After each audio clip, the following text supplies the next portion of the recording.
Hi. For those of you who don't know me already, let me introduce myself. My name is Crystal Funk, and I am the founder and executive director of Hearts United with Haiti. Today, I come to you just to talk a little bit about the reason why we formed the organization, a little bit about our organization, and it all started exactly 15 years ago today, January 12th, 2010, when there was a 7.1 magnitude earthquake that hit in Haiti, just a little bit south of Port-au-Prince, but the damage in Port-au-Prince, which is a heavily populated area, was incredible. Over 300,000 lives lost, according to some reports. And it was just incredible. I remember sitting in my living room watching the news, and for some reason, I was just drawn to the footage and watching them, trying to come in and find people and rescue people and all of the things that were going on with the aftermath of the earthquake. At that time in my life, I was working at Eastern Lancaster County School District as a Title I tutor for 7th and 8th grade students. And I was working in the summers for a mission organization, which was a short-term mission organization, had been doing that for, at that point, about 7 years. And so they contacted me shortly after the earthquake and asked if I would be interested in spending the summer of 2010 in Haiti. I said, let me take some time, pray about it, and I'll get back to you. And I felt very strongly that God was leading me to spend the entire summer of 2010. So in June of 2010, I initially flew to Haiti with one of my daughters. I have 3 daughters, and with one of them, I flew to Haiti and set foot on Haitian soil for the first time. Immediately felt like God had called me to that place for some reason. And it was not as people would expect to do something for the Haitian people. It was actually to learn a lot about Him through my service and my time that I've spent the last 14, almost 15 years in Haiti. Over the years, we have done many things, and God has led us in many different directions. And if you were watching over that time period, you might feel like we're a bit disjointed at times. And I think it was a little bit disjointed at times. And there were times where God led us to a different type of ministry. But each thing that we did along the way, and each area where He used us, was a building block to where we are today. And we can see that so clearly now. But at the time, we thought each one of those things was where we were supposed to be staying. And if you know anything about Haiti right now, especially, they're having an incredible amount of turmoil and an incredible amount of just problems with the gangs, problems with insecurity, problems with incredible inflation. People are losing their jobs. People are homeless. Many of them have had to flee their homes with the gangs and the involvement there. So God was doing things way back in the beginning to lay a foundation. And I just want to talk to you a little bit about that today. After the earthquake, many people came to Haiti. Many organizations were formed, ours included, that did not exist prior to the earthquake. And people came to serve and came to do short-term missions and then just fell in love with the Haitian people, who are amazing, and just fell in love with the culture and the community. And they just felt like they wanted to do something to help from day one. And this is just based on our experience, my mission experience for 7 years in country here in the USA, reading books, meeting up and working with people who had more experience and learning from them.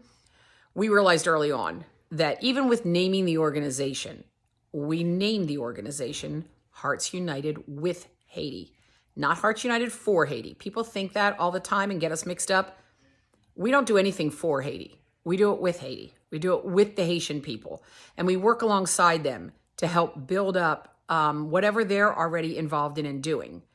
So many people who came started orphanages. There were a lot of children who were left without parents or disjointed from their family, like they were not connected with their family any longer.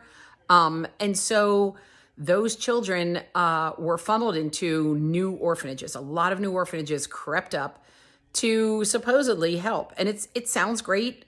Churches are very big on, and Christians in general are very big on, the Bible verses that say to care for the widows and the orphans. And so they felt like caring for orphans was to build an orphanage and to help the children get an education, help them get food, help them get clothing, shelter, all of those things.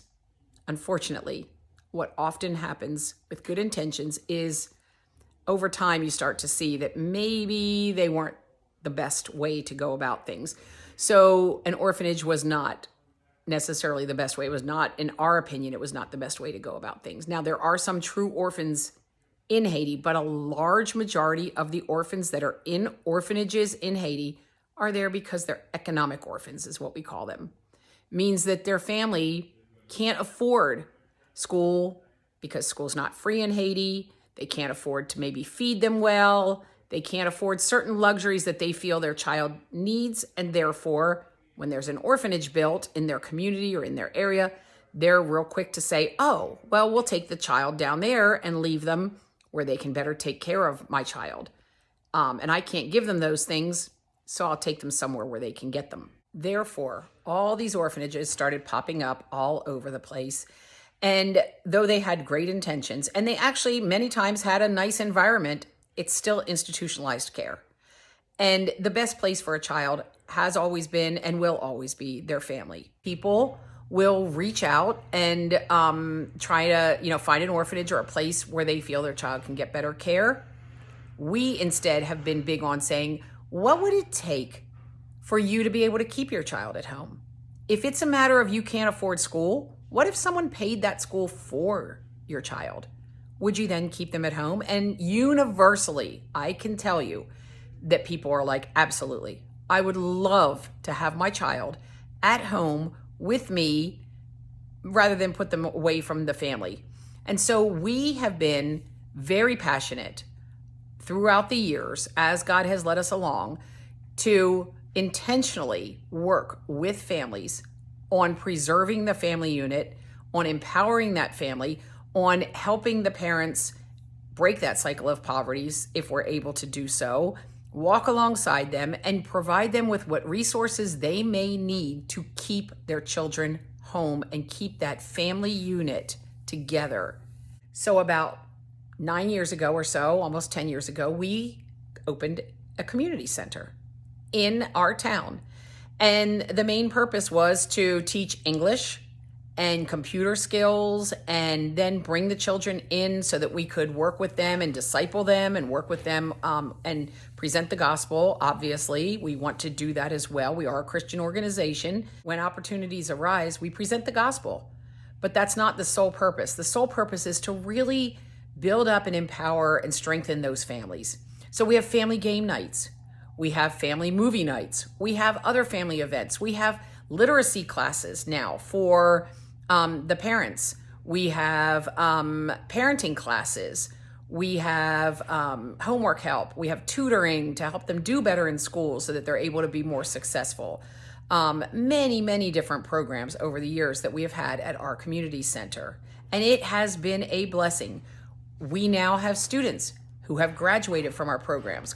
And so after 10 years, we have some who have gone on and gotten incredible jobs because of the skills they have learned at our community center and the time that they have spent there. One of the things that we do at the community center is we make sure that we have games available. They're on the shelf. They're available readily, as well as we have a fully stocked library.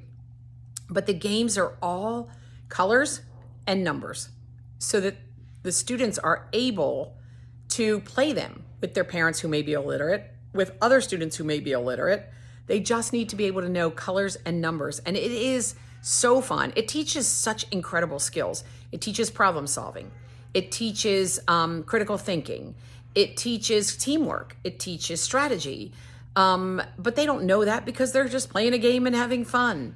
So there is intentionality with everything that we do. Just this past year, we've had to take our community center and kind of go on the road, so to speak. We moved from the place where we were for almost 10 years, and we had to leave that community. Imagine when the gang got closer and closer. We were a suburb of Port-au-Prince, the capital city. And so as they expanded out and out more into the suburbs, they came into our neighborhood. And the last thing they want there is a place that's talking about don't join the gangs, don't join up with those people, they're trouble, whatever. They wanted us out of town. And it was very clear and very obvious. Our staff, our teachers, some of the students did not feel safe any longer. So we needed to close our doors in June of 2024. When we closed our doors, we moved our facility about an hour, hour and a half south.